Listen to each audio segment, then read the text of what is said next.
Հանուն Հոր և Որդու և Հոգու Սրբու ամեն։ Սիրելի ժողովուրդ,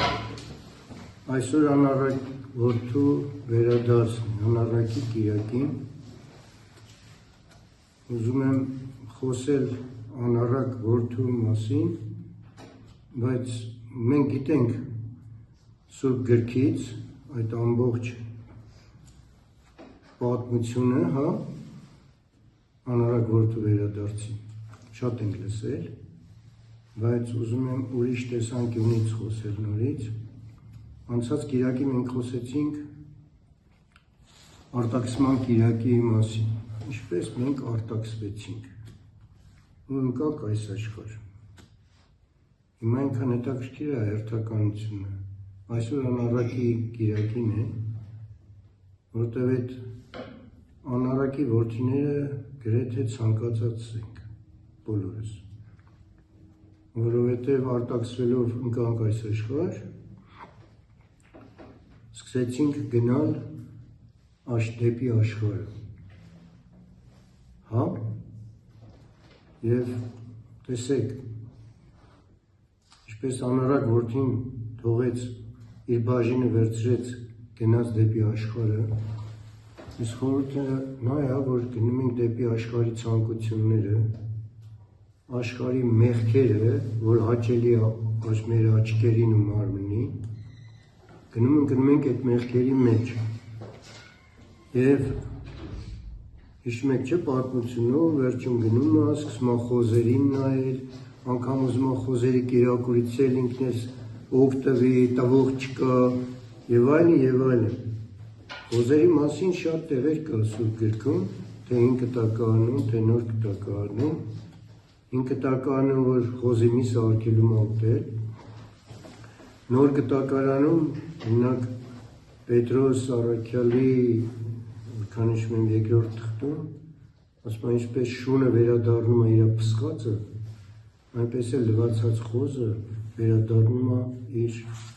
ցեխի ու կեղտի մեջ։ Հիմա այդ խորհուրդը դա էր, որ գնաց հասավ խոզերի, որպես խոզերի պահապան, որ խնամեր, այսինքն մենք հասանք այդ աշխարհի, որ գնացինք, թավալվեցինք այդ ցեխի ու կեղտի մեջ, մեղքերի մեջ։ Եվ ինչպես գիտեք, խոզի կերակուրը, խոզը ամեն ինչ սնվում է, կեղտոտ կերակուր, մաքուր կերակուր, ամեն ինչ ուտում է։ Եվ տարբեր է օրինակ գառի ու ոչխարի կերակուրը, որտեղ գառը, ոչխարը ուտում է միշտ մաքուր սնունդ, կեղտոտ սնունդ ինքը երբեք չի ուտում։ Եվ դրա համար մենք նմանացնում ենք մեզ, որպես մենք զոհաբերվենք որպես գառ, Տերը օրինակ էր այդ գառի, որովհետև գառն է այդ մաքուր կերակուրը, իսկ խոզը, որ ամեն ինչ ուտում է, ամեն կեղտ, դրա խորհուրդը նա էր, որ ամեն մեղք ուտում ենք խոզի պես, այդ մեղքերը մենք ուտում ենք սիրով, դա է մեզ կերակուր դառնում ու նմանվում ենք այդ խոզին, որովհետև ամեն կերակուր այս աշխարհի տված ուտում ենք, խոսքը այս նյութական կերակուրի մասին չի, խոսքը այն արժեքների մասին է, որ ամեն պիղծ բան մեր ներսը վերցնում ենք, մտցնում ենք մեր ներս, ամեն տեսակ ցանկություններ։ Եվ եթե երանի լինենք անառակ որդու, որ վերադառնում է դեպի հորտուն, որ այդ վերադարձը ունենանք մենք, որ զղջում ունենանք, որպեսզի վերադառնանք, որտեղ բոլորս էլ մանկուց ընկնում ենք այս աշխարհի այդ խոզի ապրելակերպի մեջ։ Բայց ցավոք սրտի, ինչպես գիտենք աշխարհի վերջում, որ շատ քիչ են փրկվողները լինելու, այդ վերադարձը շատերի մոտ չի էլ լինելու։ Իրանք որպես անառակ որդի էլ ննջելու են ու գնան դատաստանի։ Շատ քչերն են, որ վերադարձն են ունենում, բայց վայ նրանց, ովքեր որ իրենք են գայթակղում, անգամ փոքր տարեկից մանուկներին, որ գնան այդ անառակ որդու ճանապարհով։ Հիմա այս աշխարհում որ քննենք ինչ ահավոր է, չէ, ասեց գայթակղություններ կլինեն, բայց վայ գայթակղողին։ Հիմա նայենք այս աշխարհի բոլոր ուղղությունները, վերցնենք ամենակարևորը կրթությունը, մանուկների, երեխաների կրթությունը, լինի դպրոցում, մանկապարտեզում,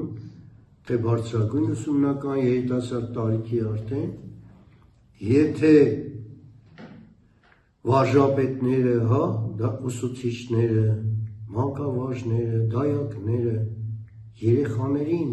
ուղղում են դեպի այս աշխարհի մեղքը, ինչ իմաստով եմ ասում, այսինքն դպրոցում սկսում են տանել երեխաներին տեսակ թատերական ներկայացումների, տեսակ տարբեր ուրիշ միջոցառումների, իցավ սրտի նաև այնպիսի թատերական բաների, որտեղ անգամ մեղքը ցայտուն երևում է մեղքը,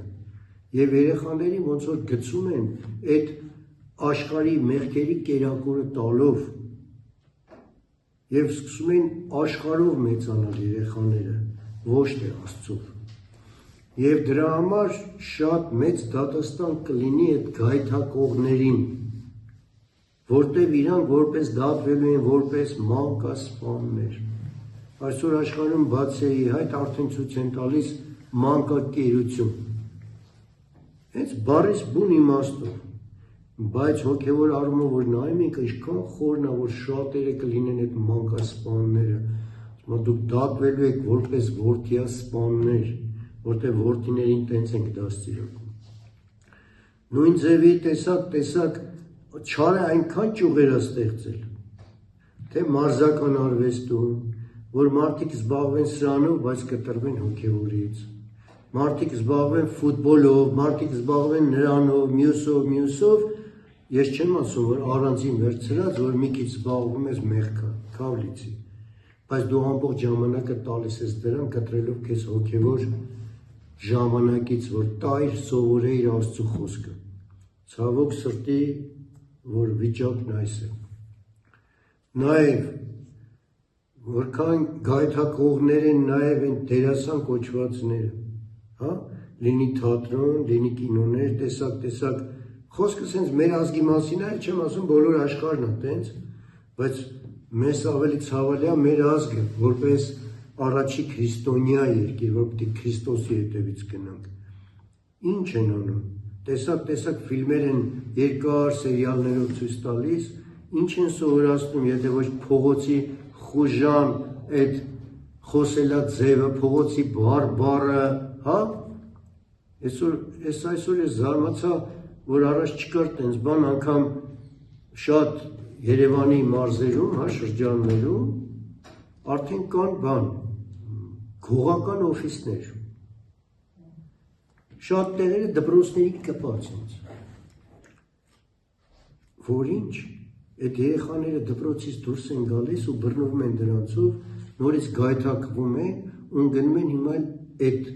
շեղված դատապարտելի մեղքերի մեջ, խի պետությունը չգիտի, իհարկե գիտի, բայց իրանց ձեռք է տալիս, իրանց պետք են այդպիսինները, կամ պետական պետություն հենց կոչվածը, ինքը իր նախարարությունների միջոցով, ընդունում են տեսակ պիղծ օրենքներ,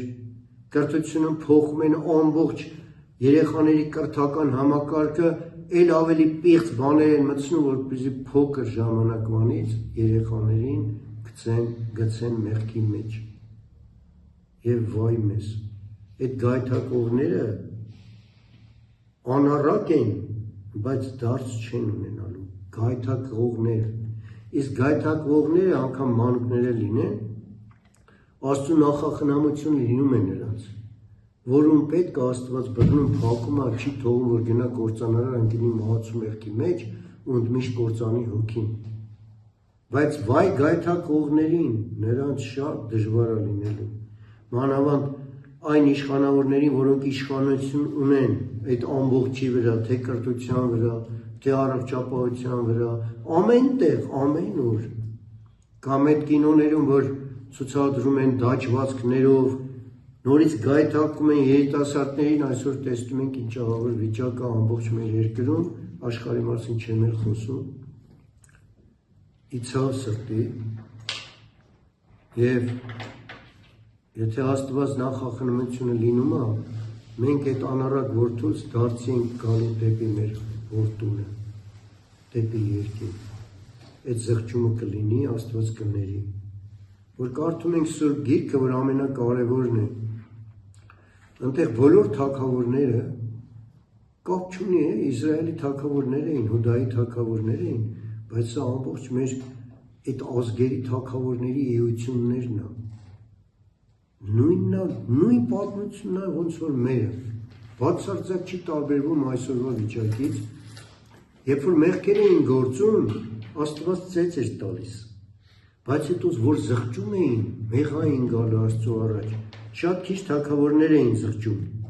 Աստված ներում էր իրենց, ինչպես եղավ Մանասեն, հա?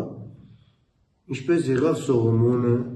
նաև Դավիթը, որ բարձրացրեց իր աշխողը, նստացեց, որ Դավիթը պես չեղե, բայց ինքն էլ ընկավ մեղքերի մեջ, որտեղ նայելով նրան ուրիշներն է գայթակղվեցին էլի։ Եվ այդպես շարունակ, բայց իցավ սրտի շատ քիչ են, որ դարձի են գալի, անգամ մեր ազգի պատմությունն էլ որ նայենք, էլի շատ մի ձեռի մատների վրա հաշվենք, թե չհաշվենք բարեպաշտ թագավորների, որ Քրիստոսին նվիրվեցին։ Նմանապես նաև հոգևոր դաշտում, հոգևորականները, հա, կաթողիկոսներից սկսած, եպիսկոպոսներով, միշտ նույնն է եղել բոլոր դարերում, սրբերը միշտ քիչ են լինում, բարի պտուղը լինում է քիչ, քարքարոտ տեղերում ընդամենը շատ քիչ ես, որ պիտի խնամես, որ քաղցր պտուղը իրա տա ու ամենահամով պտուղը հենց այդ քարքարոտ հողերի մեջից է դուրս գալիս, ամենաքաղցր պտուղը։ Այդ քարքարոտ խորհուրդը, այդ տատասկներն ու քարերը, այդ վատ հողը խորհուրդն է այս աշխարհի մեղքերի, որ մեզ խեղդում է։ Բայց այդտեղից ով որ կատարյալ դուրս գա խնամի ու աշխատի իր տնտեսության մեջ, որ հաջորդ կիրակում տնտեսի մասին խոսենք, լինում է ինքը ամենաքաղցր պտուղը եւ Տերը գրկապած ընդունում է իրան, որպես իր զավակ, իր որդի, իր ընկեր։ Հետաքրքիր տեղ կա Սուրբ Գրքում, ասում է. ես խնդրում եմ այս գիրքը ընթերցողներին, որ մեր ազգի նկատմամբ խղճահարություն չունենան, որովհետև այդ աղետները ոչ թե բնաջնջել են մեր ցեղը, այլ խրատ են եղել մեր ազգի համար։ Տեսեք, կարծես բոլոր դարերում անընդհատ այդ աղետները լինում են, բայց խրատ են, որ դառնանք Աստծո ազգ։ Աստված դա է ուզում։ Իցավ սրտի այդ դարձը չի լինում անառակ որդու, շատ քչերն են, որ գալիս են դարձի։ Երանի թե Տերը մեզ դարձի բերի։ Լուրջ խնդիրը այսօր չար ամբողջ ուժով հարձակվում է, եւ մենք տեսնում ենք ինչեր է կատարվում, այս պատերազմները եւ մոտենում է, ինչքան աշխարհի վերջը մոտենա, այնքան սաստկանալու է։ Եվ ինչպես ները, որ թագավոր է նստելու այս աշխարհի վրա, հա, իբր Քրիստոս, որոշ ժամանակով խաղաղություն է լինելու, բայց Տերը որ կա, արդեն երկար ժամանակով ինքը արդարներին կհաստատի, ամբարիշտներին ջնջելու է շատ արագ եւ արդարները խաղաղությամբ են ապրելու։ Դրա համար պետք է լինենք Քրիստոսով, սովորենք գիրքը։ Շատերն ասում են, մեկ անգամ կարդացած չկան, բայց միայն հայտնությունից են խոսում։ Որոշել են հայտնությունը միանգամից ապագան, համար մենք մեզ քննենք հլը, մենք ինչքան անելիք ունենք, որ դրա համար պիտի դատաստանի առաջ կանգնենք, ապագան ինչ ենք քննում, Աստված ինչ կտա փառք Տիրոջը, ինչ է լինի փառք Տիրոջը, բայց ինքը ուզում է, որ մենք մեզ քննենք, եթե Տերը մի բան մեկին ցույց է տալիս, ով որ քրիստոնյա է առաջերտին ասում է, ես միշտ իմ մեղքերն եմ ուզում տեսնեմ, ուրիշ ոչինչ։ Ու ամեն մեղքը ցույց տալուց, որ ցույց է տալի, որ դու դեռ կաս ես մեղքի մեջ, լինի մտքով անգամ, դա ծեծ է քեզ, դու անընդհատ տրտմած, արտասվում ես, աղերսում ես, խնդրում ես։ Որովհետև եթե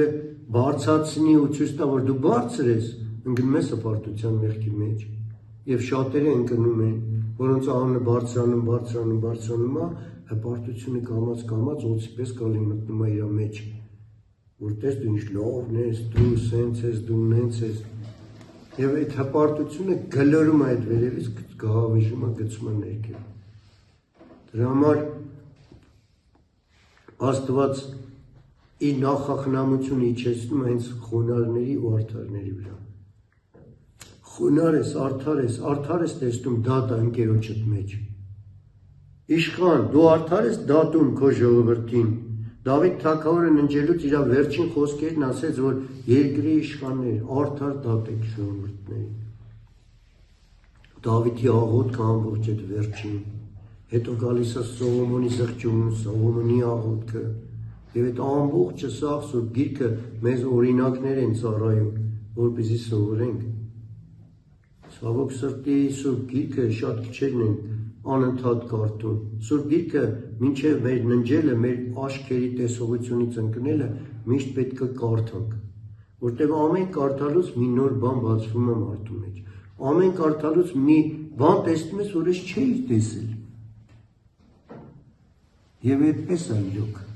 Ով էլ որ կարդում է, տեսնում որ ես անգամ չի տեսել սա, ինչ հրաշքեր ստեղ գրած։ Եվ ով տեսնում է, որ այդ սիրով է մոտենում իր խոսքին, Աստված միշտ տանում է դեպի իրան, որովհետև տեղ կա տակարանում, որքան հիշում եմ Մարկոսի մեջ էր, ու որ իր կյանքը չտա այս ավետարանի համար ինձ արժան չի։ Դե պատկերացրեք իր խոսքի համար որ կյանքը տանք նշանակում է ուտենք, սովորենք։ Ինչի՞ դե ժամանակ չունենանք սովորելու։ Իսկ իմաստունը, ով որ դեպի Քրիստոս ճշմարիտ ուզում է մոտենա, իր անելիքը սկսում է անել։ Ինչ անի, ինչ գործեր անի, որ Աստծո անունը անվան փառքը հնչեցնի միշտ։ Ամեն գործում։ Մեկը կլինի նկարիչ, մեկը կլինի երաժիշտ, մեկը կլինի ուսուցանող, մեկը կլինի սա տարբեր բաներով։ Իր ամեն գործի մեջ պետք է այնպես անի, մտածում է ինքը, ծրագրում է իր մեջ, իր հոգևոր ճանապարհը, որ ամեն բանում ինքը հնչեցնի Աստծո փառքը, մեր Քրիստոսի անվան փառքը բարձրացնի։ Ու միշտ դա անում է խոնարհը, որ միշտ իր մեղքերն է տեսնում եւ փառավորում է Աստծուն։ Եվ տեսնում է, եթե մի հոգի լինի այս քաղաքում արդար, այս քաղաքը Աստված կպահի։ Եվ երբ տեսնում ենք քաղաքները ջնջվում են, նշանակում է իսկի մի հոգի արդար չկար։ Ում աղոթքն է լսելի, եթե ոչ խոնարհի եւ արդարի։ Միայն դրա։ Դրա համար անում ենք աղոթքներ, չենք ստանում։ Բայց Քրիստոսով խոնարհն ու արդարը արդար բաներ է խնդրում աղոթքից։ Այս մնացած բաները Տեր քո կամքն է, ոնց ուզում ես կանեցի։ Սա էլ ինչ որ խնդրում եմ, էլի քո կամքով լինի, եթե քո կամքի մեջ չէ, դա էլ չեմ ուզում։ Մեղքերի թողություն եմ ուզում, որ մենք որպես անառակ որդի դարձ ունենանք դեպի մեր հորտունը, որպեսզի ինքը պատմությանը հագցնի, որպեսզի այդ պատմությանով նետի թշնամու նետերը ոչ մեկ չկարողանա խոցել, կոշիկները հագցնի, որպեսզի կարողանանք քայլել օձերի ու կարիճների վրայով այս աշխարհի մեղքերը, որ գալիս են, որ սոսկ են մեր մեջ, այդ ամեն ինչը մատանին է հագցնում, որպեսզի իշխանություն ունենանք իշխելու մեղքերին, ոչ թե մեղքերը մեզ իշխեն, մեղքի ծառա չլինենք, այլ Աստծո որդի լինենք։ Աստված թող որ մի գթա եւ մեզ անառակ որդիներից ճանապարհ բացի դեպի դարձ, որպեսզի անառակ որդու վերադարձ լինի։ Գնանք մեր հորտուն եւ Աստված պահապան լինի մեր ժողովրդին, մեր երեխաներին, ամեն։